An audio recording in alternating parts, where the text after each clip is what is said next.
All right, hey guys, MTI podcast. We've got Rob, founder of MTI. We've got Wyatt, who's a wilderness paramedic. Steve, who's a law enforcement officer, and Adam, who's a former Marine Corps infantry officer and backcountry hunter. I've been, in the chat for this MTI athlete team. The topic of mental fitness, and resiliency had popped up, and whether or not one is it trainable, two is it transferable from mode to mode? So I think Rob brought this up. So I'm going to let him kind of get the first say on this in terms of your work previously studying mental fitness and experiences with working with athletes. What's your take? I guess in a general, kind of what I learned is primarily that mental fitness is primarily mode specific. In other words, if you're mentally fit, and this is based on a physical strain or stressor of some type, and that if you're mentally fit in one physical mode, it doesn't necessarily mean that there's transfer over to or one physical stressor to another stressor.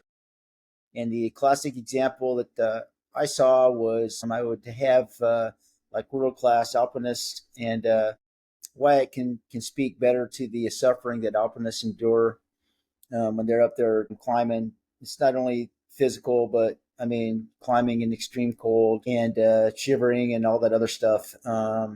Anyway, I would have these world-class alpinists come in, put them into a simple, multimodal work capacity hit type event in the gym, and some of them wouldn't do that well mentally the first time they did it.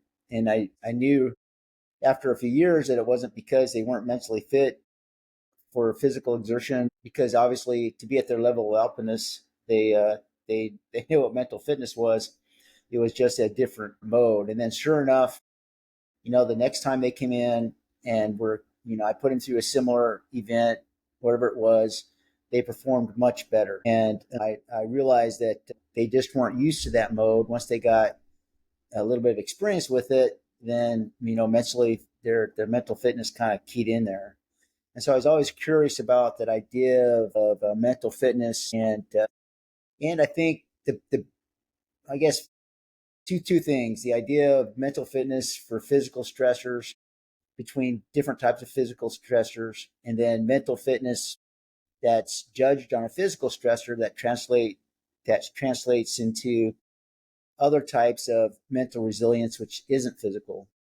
I did get anecdotal, feedback from the mountain athletes I worked with, who said that after they had trained at my facility and with us and gone through some of the stuff that we'd put them through, that they would see some impact of that when they're out there in the field training, especially if they went out there with a fellow athlete who trained at Mountain Athlete or MTI. And then there was one or two athletes who didn't, and they, were out, backcountry skiing or something, and the MTI athletes performed better mentally and were able to grind through. So there was a little bit of transfer, I guess, from the gym to the outside.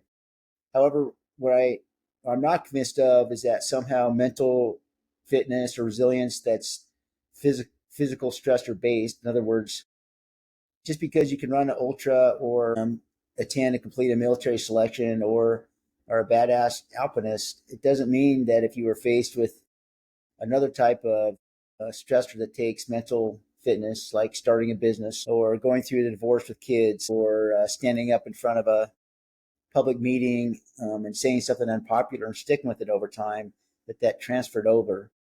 And one of the things that we've seen, I think, in the industry, the mental fitness industry these days, and there are things that there's an entire industry built around this idea, I think, is that there's this correlation that if you are mentally fit, you tend to go ruck event or something like that, or wear a t-shirt that says I'm tough, I can suffer more than you. Somehow that transfers over. I just haven't seen that at all. I think there's different types of modes of mental fitness.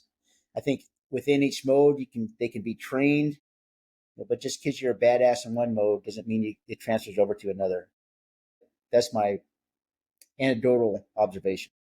Yeah, so we just had Derek join us. Derek's a Air Force officer and mountain athlete, and I think this discussion kind of originated from some conversation between the two of you. So, Derek, what's your take on it? Yeah, awesome, Charlie. Thanks, and great to be here with you guys. So this kind of came out of a discussion that I was thinking of bringing up about just some of my recent experiences and being out and about with my kids. And I think like when we're able to be out in the mountains and we're able to push through and they're able to kind of see that they were able to accomplish things and they're able to kind of go above and beyond what maybe they thought they could already do, then that could translate in other points of their life where you see that they're able to push through, push forward. And it's something that I had seen in my life as well. And I agree with you there, Rob, by saying like physical stressors and the mental fitness that creates doesn't necessarily have to translate into maybe we call it an emotional fitness, because there's different things that are happening there. But I find it incredibly useful by having that practice and by having your mind go through those stressors and kind of creating some of those links in your mind of watching yourself go through hard things, watching yourself overcome them. And so being in a situation, maybe it's not the same one that you've ever experienced before because that was physical, but you trust in yourself and you know that you're able to get through things. So, while I do think it is separate from these emotional reactions, but for me at least, I've seen it useful. Yeah, Wyatt, you're an alpinist. I think arguably that's the most suffer-heavy profession or passion in the world. I feel like What's your take on it? sometimes kind of going off what Derek was saying with like facing the mountains and things you didn't think you could accomplish. I've definitely experienced some situations that I've gotten myself into that like I regretted getting there and it was like kind of like a little hopeless for a moment, and that like those moments like make you reflect on yourself, like you're immediately like regretful, angry, scared, like fearful, and then you're like also at the same time you have to like face all those and like take action to like make a difference. So it kind of like confronts like all these emotional states to like get out safely and things like that, and you have to remain calm in those situations. And I think it's like super applicable to life, like after experiencing so like some super like stressors and stuff that are like completely out of your control, like the things that like I can directly touch with like my communication or actions. Like I feel like it's helped me be able to like handle everyday stressors in life like a little bit like better. It's just like not so much like parallel, but I guess in the approach in general on how to handle those. Can you give an example of how the hardships built on the mountain may have transferred over to some other aspects of your life? Think about that for a second. Yeah, I guess I've been one situation comes up where like I was quite literally like stuck and was involved in a rescue with that situation, and I think like getting to a point of like feeling completely hopeless, like I can no longer take care of myself, I can no longer help my partner, like we were stuck there like kind of up the creek without a paddle, and like truly needing to rely on other people has made me a bit more adamant about about changing what I can change when dealing with relationships. I think that's the main takeaway is that I've had from that is like there's parts of life that seem to like make everything else so small scale, but when your like emotions are involved, like you can spike and be so like engaged with the way you feel in that moment and stuff, and having a moment of when you're like your emotions are heightened and you can like actually look at that for like from like a outside perspective and be like, okay, we're just like emotionally engaged, so any argument or anything like that you can take a little bit from like a step back and see it from like a little bit less stressful situation, and that goes like even in my work, like when people get injured and I'm trying to like I'm focused on timelines and stuff like that, and like it's made me a little bit, I guess one of the best parallels has been with like accepting what I can and cannot affect, because I can sit there and get stressed out all day about wanting things to be a certain way, and if be that way, what can I do to help get to help change it for the better, I guess. Does that kind of answer your question a bit? Yeah, absolutely. So, Steve, I'll jump to you. The definition of resilience is the capacity to withstand or recover quickly from difficulties. The question is the transferability. So obviously in your line of work, there's going to be challenges. It could be fitness related challenges, doing something challenging in law enforcement academy or on a call. But do you feel like those experiences on the law enforcement side that have developed some degree of resilience and grit in you professionally has applied and transferred to other aspects of your life? I'd probably say, well, it depends. I'd probably say no. Like, for instance, like police academy is very physical. You do PT, DT, defensive tactics, which is fighting, learning how to fight, learning how to handle stress, how to take calls. But even when you get out to the road, you might come up on something that you've never handled before. And it's like, oh, shoot, man, like I got to handle this. And as far as like, something is being a parent, being a father, that takes mental resiliency in and of itself, especially when you got little kids and you're come home, you're tired as all hell. And they're like, Dad, play with me. Let's wrestle. Let's do this. Being like world cop Steve and taking care of a bad situation and then coming home and you're like, well, I have to decompress. I have to play dad. I kind of have to switch over my mindset to, hey, what's family life? What do you need? For me personally, there wasn't a transfer. I had to, because I wasn't always a good dad. I try to be a good dad now. And I started reading books and doing kind of like what Rob was saying, more mode specific. So it's like, hey, I'm deficient in this area. How do I get better? Start reading books. My dad's a great freaking dad, man. I'm second oldest of 12 kids. He's both my parents. Awesome. Great role models. But it's kind of relying on them and picking their brains like, hey, what did you do when this approached, if I was acting up, how did you approach it? That type of deal. Or, hey, I have a big decision that I have to make for my family and I am absolutely stressing the hell out right now. How did you cope with that? Because he was a blue collar guy for a long time. And the transfer for me was not there for certain things, or even, even physical fitness in and of itself. Like, you go crush me, I'm fine. You put me in a pool and I start to panic. I don't like holding my breath.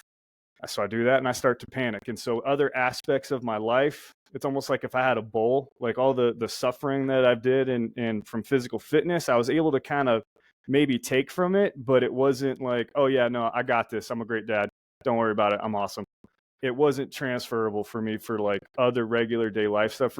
Even doing something like taxes, bills, like I need to find the time, check in, sit down and get what I need to get done, especially like I call it the non-sexy stuff. So it's like throwing up weight and all that's cool and it looks awesome. But then it's like, hey man, you have a book you have to read. You have to go study. There's case law that you need to read. The stuff that's not as much fun. To me, that was a different, it took practice doing, like, I'm going to sit down and force myself to do this. And then I got better at it. Then it was like, if you go strength training and then you stop all work capacity and then you pick up work capacity again, that first week sucks. You're breathing heavy, but after the first week, you're like, yeah, I got it. I feel back at it, and same vice versa. You go from work capacity to strength training, you kind of take a hit. And so for me, I'm kind of more along the lines of what Rob was saying. For me personally, I did not find it was as transferable as I thought it was. Like, especially when I first got on, I was like, I got this. New dad, I'm going to crush this. Nope, not even close. So, Adam, this might not be a great comparison, but you went from the Marine Corps as an infantry officer to a pretty dedicated backcountry hunter, right? There's transferable skills there for sure, primarily kind of the suck of it, one boot in front of the other to get where you need to go. What's your experience has been transferring some of those lessons and experiences from Marine Corps to what you're doing now? Yeah, good question. I don't have as much of a defined vector as I thought I did, Derek and Wyatt. I agree with you on several fronts, and Steve and Rob, you as well. And Rob, you mentioned, hey, I don't see a tangible transferable skill from like being an alpinist to being a teacher, right, or an academic. But I think along the lines of your questions, Charlie, is I think there are some intangibles that are undeniable in regards to transferring experiences from the military to the civilian world or my job, in the defense industry. And I think those are what I'm thinking about right now are stressors, right? And so, if you're going through infantry officers course or just a field op or a deployment in the infantry, there is a lot of stressors from I'm doing the crew serve weapons specs at IOC. How am I going to get, this 180-pound pack and a 50 cal on my back with 81 filaments, in a plate on my chest to this destination in this amount of time? I don't know how I'm going to do it. Oh my goodness, my company is getting ready to deploy. The Advon's leaving, but my site counts aren't up in the armory, and the battalion commander is banging on my hatch and telling me we're leaving no matter what. So those are just some stressful moments, physically and mentally. And I think when you build up, I guess, a repertoire of stressful events that you've overcome or just become used to, those easily transfer to any civilian industry as well, along with the work ethic that comes with that, right? And so stressors and work ethic definitely transfer over for sure. And I've noticed that carries over in the work environment compared to non-veteran colleagues. Does that make sense? Yeah, definitely. So the stressors aspect is interesting, right? Because ultimately, I think what you're saying is some of these things that you've accomplished can improve your confidence, maybe improve your ego in a good way, so that you have not necessarily the skills and intangibles to go do something completely different, but perhaps you have the confidence to solve whatever that problem may be. Is that an Yes. accurate representation? Yeah. Yep. So you can take that confidence from a physical aspect to a non-physical aspect as well, in my opinion, too, right? And nothing, Steve, nothing prepares you to be a dad by any means, right? I got 3 girls, nothing can prepare you, but certainly going through previous stressful situations, mentally stressful situations can give you something to fall back on, right? And be resilient in that means or in that matter. Well, raise your hand if you know somebody who is a badass alpinist or, professional in your field, but is a dumpster fire in their personal life, right? So I guess what I've kind of found is that, and maybe my criticism is mostly of I don't know what you'd call it, the physical suffering industry, the idea that is sold to men mostly, that somehow if you are able to endure a long special forces like weekend thing, that you're going to go home and automatically be a great dad and a business success. And I just haven't seen the transfer all the time. I think the only thing that would give you in that case, Rob, would be perspective. Right? So you put you're some, businessman or salesman, and you go through this, weekend SF executive training experience, right? And now you have perspective. Like, holy cow, this was really hard. I can't believe what these guys go through. My life is not that hard, but maybe only in a specific aspect. So I think within that, maybe the little perspective that you do gain could carry over and help you out in that aspect. But I do agree with you, like the vast majority of the rest of what you said. I guess I would agree with that, but I've used physical suffering to escape making a hard decision in my personal life, right? If I'm out there, if I'm Wyatt, and the good thing about physical suffering, exactly what you have to do. But in your personal life and this other stuff, you have no friggin', the decision making and keeping your shit together when your kids are screaming all over the place is much more complicated to me than having to, put that elk on my back and hike up the goddamn hill. I know exactly what needs to be done. So I just found that the physical stuff is easy. At least what needs to be done. So these other areas are more difficult. let me turn that around on you a little bit, Rob, and we'll go around the table on this. That's a good point, right? I think we've all done. Everybody nodded their heads and they said, "Yeah, I've avoided something serious by doing something physically hard." Now, I think we're in a bit of an echo chamber here with the 6 people in this room, right? So, if you take a look at your friends and family who perhaps have done something that was physically challenging to them, that they weren't naturally inclined to do, right? So that's a mom running her first half marathon ever. She's never run before and successfully doing that. Do you think there's benefit for those of us who aren't necessarily less evolved meatheads, right? Get outside of their comfort zone through something that's physical, challenging themselves, and then having carry over into other aspects of life, whether it's their confidence or whatever the case may be. Derek, I'll start with you. Yeah, I was actually going to use that example as like a potential there, right? And by maybe it's not in every type of this like emotional state of it that's going to make them amazing at everything. Having a little bit of accomplishment there. It could be dropping some weight and running that first marathon. I saw it with my family growing up. My mom kind of got back into fitness after a long time, and you just saw kind of a personality shift for her.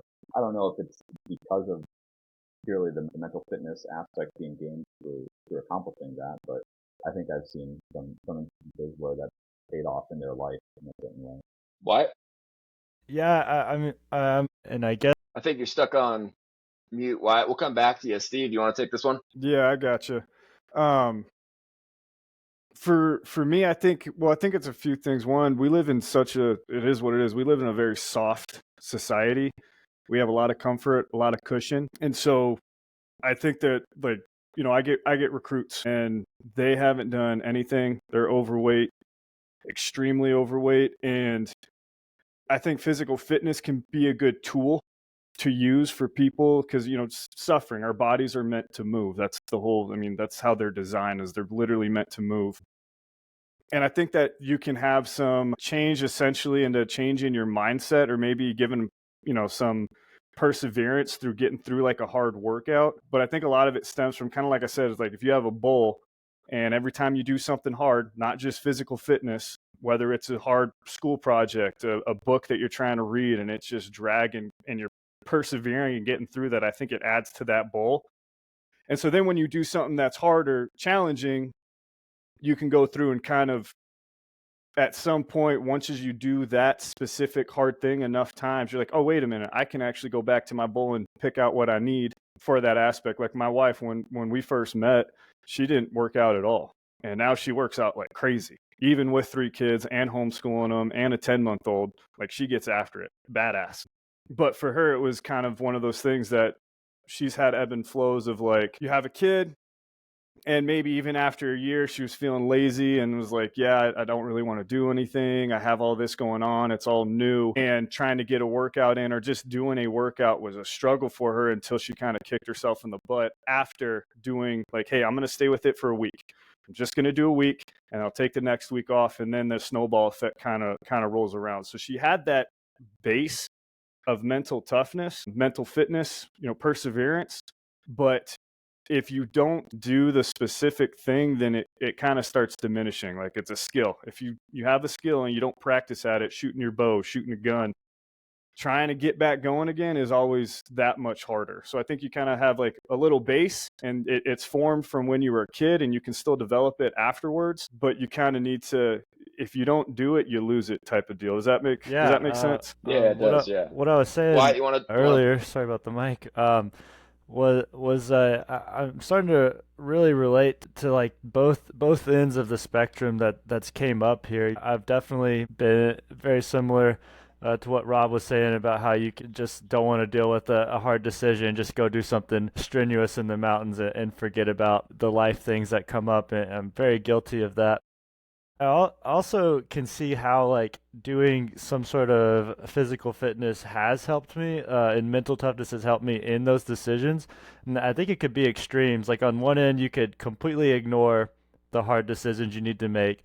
But then on the other end, you can use the same amount of effort that it takes to do these like long mountain hunts or these climbs, or like for me, it's climbing, and just being in the mountains, being uncomfortable, to like have the uncomfortable conversation, or put the effort into something that's not so physical, and just take that same dedication and try and do it apply it that way. Yeah, and I've definitely been on the other end of the spectrum too, where like I don't address something until it is the dumpster fire and gets really bad. So yeah. Adam, what do you think? Well, I kind of forget the question a little bit, but I don't I can't think of a specific off the top of my head instance where I did something physically hard instead of facing the hard decision, but I have like worked out or hazed myself trying to work through a frustration or through a hard decision to help me process it, just because I know, all the subconscious, there's a lot of good subconscious things that happen when we work out or put ourselves through something physically arduous. But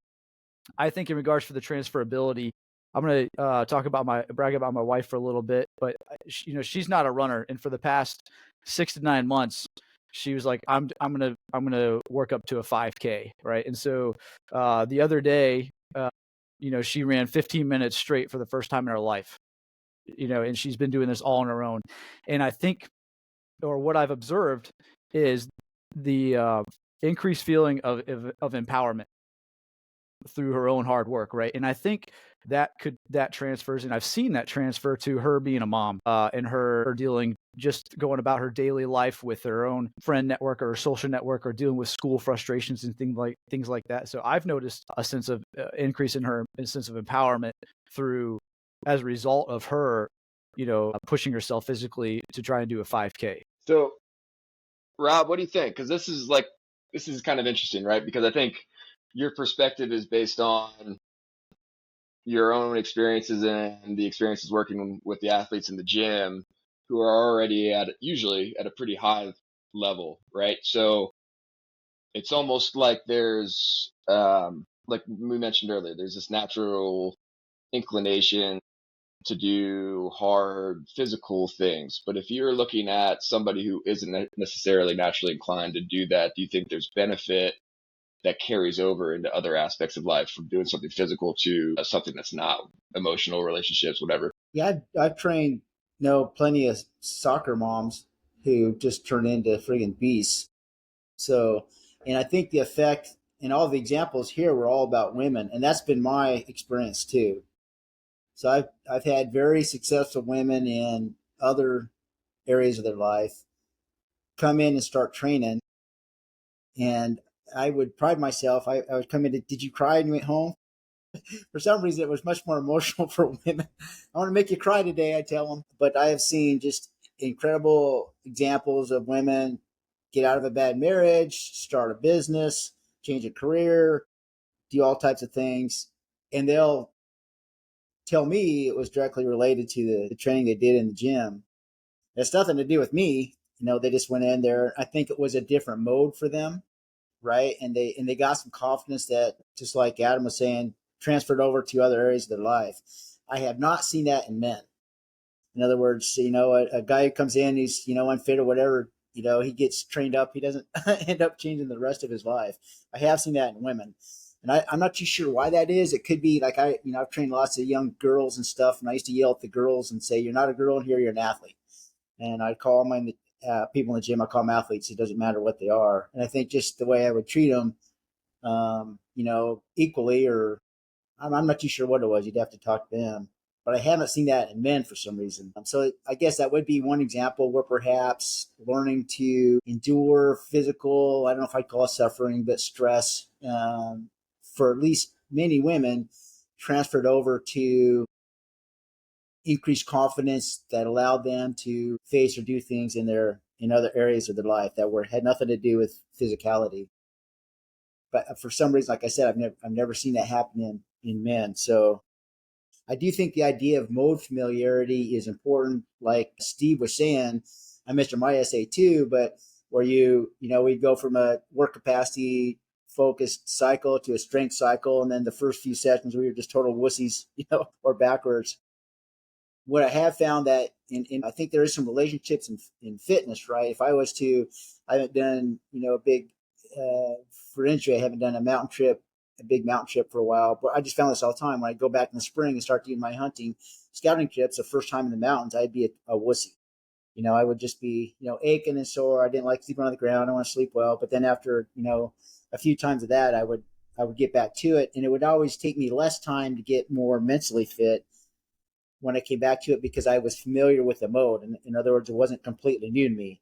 Even though I wasn't good at it, I knew it was coming back. And that's the same thing we see in fitness, right? If you train strength and go do endurance and you come back to do strength, you're going to be a lot weaker than when you stop doing strength, but you'll come back faster because you understand the mode. So I guess the idea, again, and maybe my criticism here is of the, what you call it, the suffering industry, and the idea that if you can suffer physically, that it's going to change your life. And I have seen that for women. I necessarily haven't seen it for men. And yeah, just because you go and suffer doesn't mean you have, great character and other elements.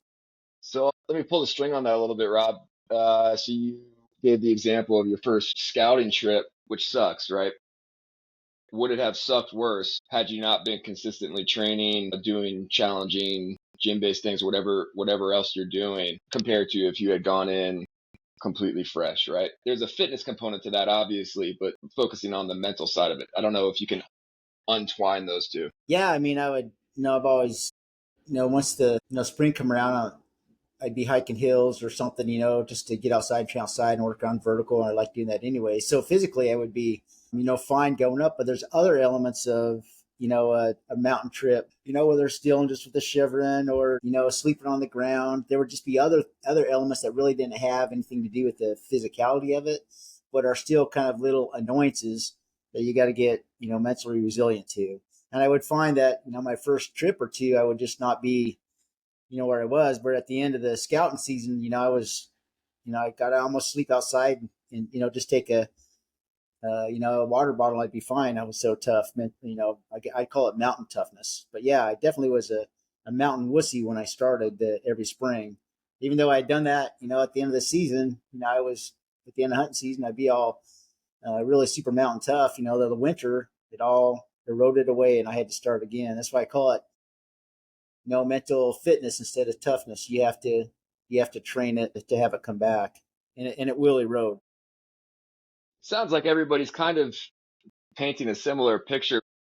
Rob, you're the outlier on this, but I liked Steve's analogy of the bowl, right? Your mode specific bowl. You're doing something challenging. Let's just say that's vertical, right? So we're moving up mountains. You're obviously that bowl of competency and grit and resilience related to that mode is going to grow, right? That's an obvious thing. What it seems like, and you made the reference of like kind of skimming off the top of the bowl, right?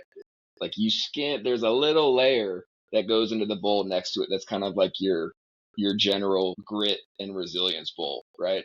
It's not going to fill that thing up. It's not applicable to at 100% across going and entering a Muay Thai fight the next weekend, right?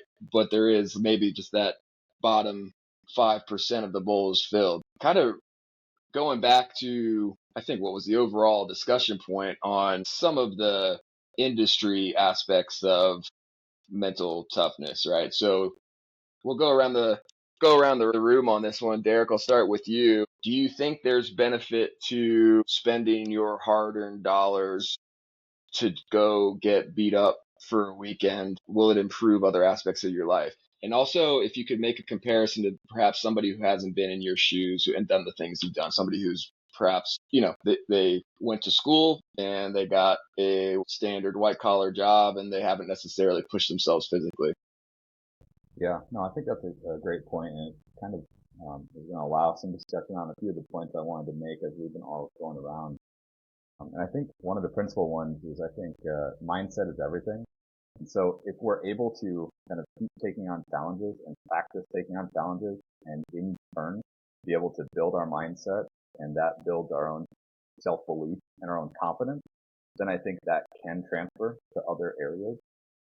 I think with the industry, the suffering industry, the Go Rucks and different types of selection type programs, I think you can get something out of it. And I would recommend it for some people to test themselves and show themselves what they can get out of it. But that's going to be a very personal thing. I think if you're just going to get a patch or, say you're more badass than your coworkers because they've never done one, then I think you might be kind of missing out on the point there. And I want to relate the mindset piece. And I think physically, that's always going to be a thing, right? It's going to be, oh yeah, sure, I'll go run a marathon tomorrow because I'll just suffer through it. I'll be fine. Or, I'll go and hike that mountain even though I'm not prepared. Well, I'll be fine. If you've been able to show yourself that you've done that before, then maybe that's enough self-belief for you and you make it happen. And then transferring that over, I think for me personally, I've seen it kind of on the professional side. One of the things I do when I check into a new unit is go to the commanding officer and tell them, hey, I'm here to do a good job. All right, I'm not scared of any challenges. Actually, if you can, go ahead and give me the toughest problems so I can get started on that. And there's just like inner self-belief and inner confidence there that goes. So I think if you've never been able to put yourself in that situation, you've never been able to show yourself that you're capable that way, it's a very low risk scenario where you're not really putting anything on the line to get a little bit of practice. Sweet, thank you. Yeah. Wyatt, what do you think? I haven't really looked into the weekend events you guys are talking about, but from the way you're describing it, I don't know if it's necessarily completely beneficial for everyone that were to attend them, because the effort that is going to be transferable into other parts, it seems like it's not going to be solved in one weekend. Like, I don't have kids, but like I imagine that's like something that is continual process and management to continue to work towards it. And one stressful weekend for maybe somebody who's never experienced what it is to be like sleep deprived, cold, wet, miserable, and kind of experience like that situation may be beneficial for some, but for the most part, it's not going to solve your problems. There's still going to be so much more effort that is required after the fact. Yeah, I'm sure there's probably like communities out there that would like ours in general, that just like kind of go out and make ourselves uncomfortable a little bit just for the everyday life. And I think getting into stuff like that would be just as beneficial in if not more than like kind of expecting to do like a weekend retreat. Well, I think one thing we can all agree on is whether you're doing a weekend event, whether you're an avid competitive shooter, whether you're a CrossFit athlete, a backcountry hunter, those things all give you things that are beneficial for you, mentally, spiritually, and physically. But I think what this really boils down to is confidence and perspective, right? So working out in the gym, like Rob mentioned, gives you confidence for the outdoors, right? Because I know I'm physically fit. I know I've set myself up for something like that. It gives me more confidence when I hit the mountains. And you can get confidence from experiences, right? Hey, I'm going to do a Go Ruck event. I'm going to do this leadership experience. I'm going to do a confidence course with my family or Boy Scout troop or whatever, right? That gives you confidence. But suffering gives you perspective. And suffering, I believe, and the perspective of suffering is what is transferable, right? So you can take, to mention Steve's analogy of the bowl, right? That layer of perspective is what you can take with you anywhere, right? Because you may be confident doing a triathlon, but you may not be confident giving a PowerPoint to your CEO, right? But the perspective of suffering, you'd be like, all right, well, I can take that. I believe you can take that and apply it anywhere and carry it with you anywhere. Whereas confidence is really more modal specific. Yeah, good points, Adam. Thanks. Steve, what do you got? All right, can you guys hear me? I just took my mic. I was doing something funny. As far as like, because again, trying to remember the question, it's essentially like the suffer industry doing the like certain events on the weekends or X amount of time. It's like, hey, is that beneficial? And Charlie, what was the last part of your question? I forget. My apologies. Would you recommend doing those things yourself? Do you think it would be a productive thing to do, spend your hard-earned dollars on? And do you think, on the flip side, for somebody who's not necessarily a naturally inclined meathead like yourself, would they gain benefit from that in terms of developing grit elsewhere in life outside of the fitness realm? So kind of touching back on what I was saying about how our society is really soft, I think there's a lot of particularly men, and when I do my training, the recruits, I come across them, and they're kind of starved for doing hard stuff. Like they didn't grow up doing anything hard, whether physically or mentally challenging. So I think that there is a certain benefit, but it depends on what they're going for. Like if they're just going because they want to experience that, they probably ain't really going to get anything out of it. If they're going to use that to either like, hey, I got this event coming up, I need to start training for it so I don't get my butt kicked too bad. Then I think that, hey, now you can start, there's a foundation for you, dude. Do your hard thing, and then don't stop. Kind of like I said before, it's a skill. Don't stop. Run with it, and make it. It's like a tree. Make it grow, man. Like, start watering that tree, fertilize it, water it, take it and run with it. So if it's something like that, and people kind of lived a very cush life, I think there is benefit to it, because everybody usually sits around and they're on one of these and they're just like, I want some instant gratification. But if it's somebody that's just going just for the hell of it, I don't really see the point of it. But if it's to like kind of get them rolling, or like, hey, Adam, you're saying like your wife wanted to run a 5K and was determined for the next 6 to 9 months. Now she has a goal. She has like a purpose. She's driven for that. And now she's like, I just ran 15 minutes straight, which is badass as hell. Like, hell yeah. So from that aspect, from non-meatheads, if you're going for the right purpose, I think it's beneficial. If you're just going for the hell of it to like, hey man, I did this cool thing, you want to know about it? No. Like, that's great, awesome, I'm glad. And then they're kind of a turd bag the rest of the time, and then they don't do anything. That I don't see the point. And kind of like what Rob was saying with how he saw a difference between male and female, I prepare both male recruits and female recruits, and I'll treat them the same. Like, hey, y'all want to be cops? All right, cool, we're gonna go do cop shit.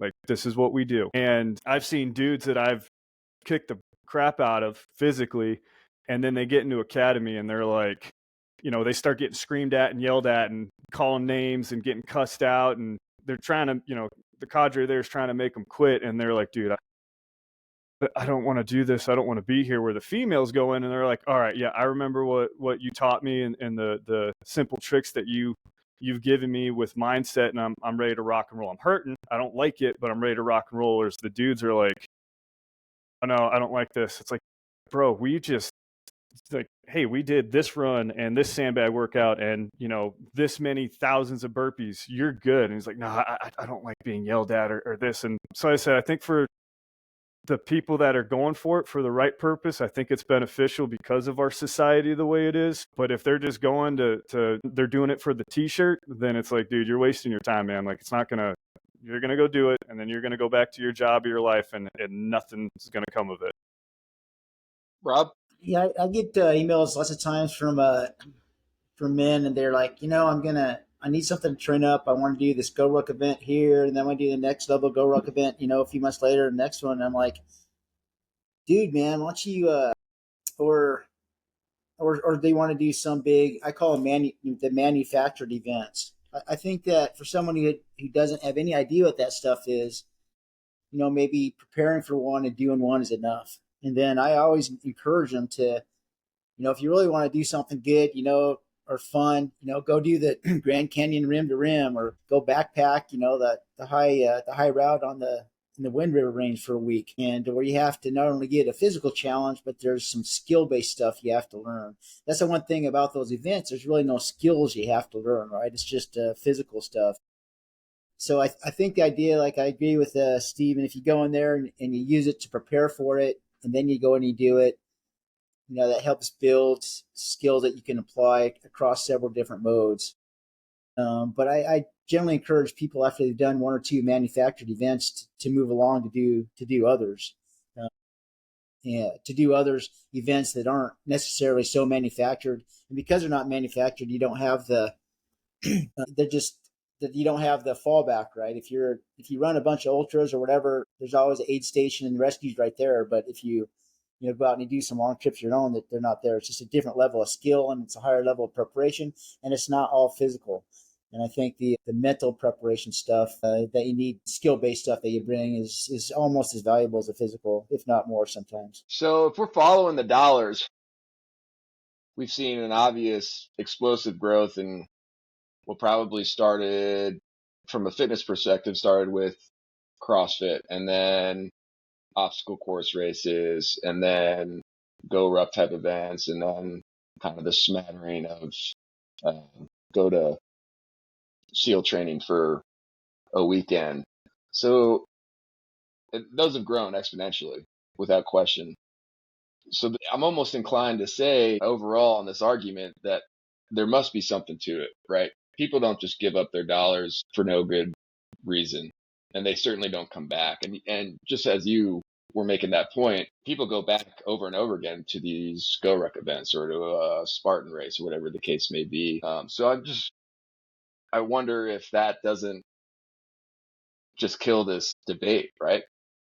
If it works, if people keep giving their dollars to it, they believe in it, they're getting something out of it, and it must apply, right? Maybe it doesn't transfer to other aspects of their life, but I would imagine, based kind of on the conversations that we've had, that it does, right? Giving the soccer mom comparison. Yeah, I guess you can't argue with that.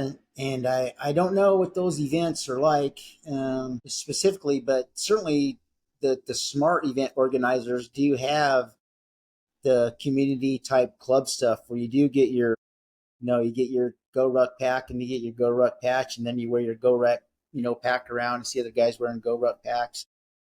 I think there's definitely the smart organizers, they have a celebration after, and so I think there's a community element to doing that. And then you probably maybe see other people who, at the next race that there might be a community element to it that adds to what they're getting from the suffering element. So that might be part of the allure. And certainly it's, they're much more community based than some of the trips that I'd suggest people do. All right, so this will be my last question on the go around here. I think everybody in this room enjoys doing something challenging. I'm curious on what your thoughts are, if you have any, on frequency. Like, how frequently do you need to do something that is seriously challenging to scratch that itch? Derek? Yeah, I think for me it's ebbed and flowed over the years a little bit, but my current is at least every month I try to plan something in that just kind of takes me a little bit out of my comfort zone. It might not have to be life-altering, challenging, but just as a little, like, coming up, I've got a work trip that's going down to Patagonia, and I only have about a day and a half, but there's a few different things I want to see in the Soto Pine Park. So I'm planning a 40-kilometer out, a quick overnight, and then about a 50-kilometer back. And so I think that's going to scratch my itch for like the next 4 days. So, yeah, I'm looking forward to it. Wyatt, any frequency? I would imagine you're doing this quite frequently in your line of work, but as an alpinist, is there a schedule to, hey, I'm going to hit this big ascent? I try to have a few goals year, per every 6 season. months, etc. I kind of do like 2 or 3 that I can focus on and study the conditions and stuff. So in the terms of like for my frequency, it seems to happen relatively like in short periods of time. Like once a year, I'll have like a 3 or 4 month period that is really, really intense for me. And then I have like a lot of training time in between. So I don't know if it's necessarily like I have it scheduled and it's kind of like dependent on conditions. But one thing I do think it's important to recognize with the frequency is like the effect that it has on me outside of the aspect of climbing. Like last night I got down and we got back at 9:30 or something. It was like a 15-hour day for us, and ate some dinner, relaxing, and my heart rate was still at 120, like just sitting still trying to like decompress. Like it was nuts. My Fitbit was going off like you're doing all these zone minutes today, and I'm just like watching TV like, man, I should like stretch or something. So like that aspect of like getting that adrenaline to like dump and like get out of your system is so important for that. So I mean, and even like there's like the highs with some of the stuff that we do these events that you get the chase, you're like being chased by the tiger or chasing the tiger, whatever it is, and then you come down on the end and you kind of want more, but then you get that low afterwards, and I think that's important to like prepare for that and like do it. It's individual, but like if the frequency like on the lows is like affecting your daily life, that's what I would say it'd be too much. And I've definitely been in that perspective, especially in my seasons for climbing. Thanks. Adam, what do you think? 2 aspects to it. For work, I try to do a handful of competitions or courses or shooting competitions and shooting courses a year. But as far as, my hunting goes, I try to hit the mountains at least once a year during deer season up in the hills of Virginia. And then my dad and I try to do one big hunt, typically out west, every other year. And so as far as the hunting aspect goes, hitting the mountains for about a week, I can work up for that for a year. I can plan, my training programs for a year and whatnot. But as far as staying steady for work with marksmanship, it's about a handful of courses or competitions throughout the year for me. For me, I guess it's a little bit, I don't have a structure. It's more organic, and it usually evolves around hunting season, just with kids and scheduling. Like right now in my position, I work a ton of OT. Like last pay period, I had like 30, 40 hours of OT. So usually hunting season that's when I get to go do, my suck fests. I try to as much as possible, but usually it evolves around hunting season, which is like winterish time. So November, December, for at least for deer and elk out here unsuccessfully, but that's usually when I go and that's when I plan my hard stuff. Because for me, it's like, hey, can I get the time off? And then also, I guess it depends on like when I was working patrol and you're just going all over the place and you're getting your rocks off the adrenaline. I didn't necessarily want to do adrenaline stuff. I just wanted to get out in nature and get away from everybody and just kind of have that peace. Still go hunting, but I just wouldn't hunt as hard. So yeah, for me, it usually is about hunting season, and that's when I can try to find time and justify taking time off to go do something and leave the family behind and go do it. So yeah. Yeah, it's an interesting question. And as I reflected about it, I find myself doing something that's a little bit scary every day. And a lot of time that's around, I would say it's always around something physical. And I don't know that it's trying to make myself better. I think maybe I'm addicted to it, like Wyatt was saying, you get that pump from it. But these days it's, like I've been working up on kettlebell snatches and that's something I've been doing here for the past little bit of time, and I'm not very good at it, and my joints suck, and so it's not only the physical, but all my joints hurt doing it. So yeah, I kind of find myself I'm doing something a little bit scary almost every day. I don't think that makes me better or anything. It's just something I kind of found that I do. So it's not a big team. My bigger trips are, I don't really see those as anything that I suffer on. Those are what I really enjoy doing those, even if there is some suffering involved. Just getting out in nature, I think. Yeah, I'll just tag in my thoughts. I try and hit something every 6 months as a schedule, and that can be taking a match, taking a fight, or really a hard push on a mountain bike ride. Like for instance, I got signed up for a enduro race series. That will be the first variety of mountain bike racing that I've ever done, and that will be interesting and certainly very challenging because the routes are going to be tough and technical and fast. But I do feel, I'm a dad and a working professional and all those kinds of things. I work behind a computer for a living. So I do feel that little voice in your head when it's been too long, be like, you're getting a little bitch like right now, like you gotta do something to harden up, remember how to do that. And that's why, like, circling back, I think there might be some transferability of this resilience, grit, mental fitness aspect to other components of life. Cause you just, no matter what it is, I always have that little voice saying like, hey, you need to go do something hard. And then you get a confidence boost off of that. There's obviously the kind of natural endorphin high and all that good stuff. There's a sense of accomplishment that usually translates pretty readily to confidence and a healthy ego. So that's where I kind of lay on it now. Any final notes from you guys? That reminds me, does anybody else have their wife or their partner tell them, you need to get out and go do something hard? Yeah, every day. Right? So that's part of it. They're like, yeah, my wife's like, you need to go in the fucking mountains. You need to take the weekend and go in the mountains because she can see something building up. So that's an interesting element too, for whatever reason. Any other notes, guys? Cool. Well, I appreciate the time. I think that was a pretty interesting discussion. Thanks for your thoughts and considerations on it, fellas. See ya. Thanks, Charlie. Thank you. Appreciate it. Talk later. Thanks, guys. Till the next Take care. time. Thank you. See ya.